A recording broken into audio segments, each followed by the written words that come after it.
Bonjour, nous voici chez Magnat aujourd'hui pour la présentation d'une nouvelle enceinte qui est la signature 1105. Grand changement dans la marque, on bouleverse un peu tous les standards, on sort de l'enceinte cubique traditionnelle qui est présente depuis des années sur toutes les gammes. Alors, dans l'ordre, nouvelle caisse pour accéder au design et au code tendance actuelle, donc une forme un peu différente. Dans la foulée, gros travail sur la caisse. Autant Magnat depuis des années travaillait énormément sur le développement des haut-parleurs et était très abouti.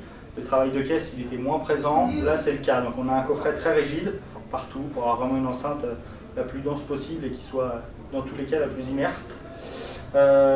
Une plaque au-dessus en alu qui n'est pas que esthétique, qui est complètement emboutie dedans pour aider à la rigidité, contrairement au bois qui travaille, l'alu une fois qu'il est en place il ne bouge pas. On retrouve la même à l'intérieur dans la partie inférieure. Ensuite, dans la conception, on est sur une enceinte en basse réflexe en 3 voix et demie. Un haut-parleur de grave, un haut-parleur de médium grave, un tweeter et un super tweeter. Donc ça c'est la grande nouveauté. Dans le développement général, dans le côté d'une caisse beaucoup plus compacte et beaucoup plus rigide, le super tweeter a pu arriver. Magnat ne l'avait pas développé sur d'autres séries depuis des années. Là ils l'ont intégré et on a vraiment un plus pour avoir une homogénéité et vraiment une cohérence de tous les timbres. Après, pour le reste, on est disponible en blanc ou en noir et on est au tarif de 2600 € la paire. Magnat RV4, c'est l'évolution logique du RV3 qui a eu quelques belles années de vie. Alors, dans le même principe, un concept hybride, une préamplification à lampe, une sortie de puissance en transistor. On retrouve les mêmes caractéristiques techniques ou presque.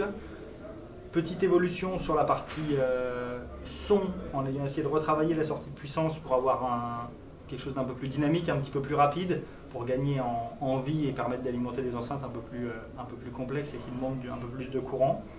Dans le reste, il n'y a pas eu de grande évolution parce que c'est plus qu'approuvé, donc les Allemands sont restés sur le même type de technologie et sur les mêmes conceptions. Esthétiquement, on retrouve simplement un cache qui planque les deux transfos alors qu'ils étaient visibles avant. On est d'accord, on n'aime pas pour l'esthétique, ça c'est un choix. En revanche, c'est beaucoup plus pratique pour ce qui est de la poussière parce que c'est l'endroit qui était le plus complexe à nettoyer dessus. On n'a plus que les ailettes. En revanche, par rapport à l'ancien modèle, on intègre quand même entrée coaxiale et optique avec un convertisseur, ainsi qu'un système Bluetooth aptX. Tout ça au prix de 2990 € TTC.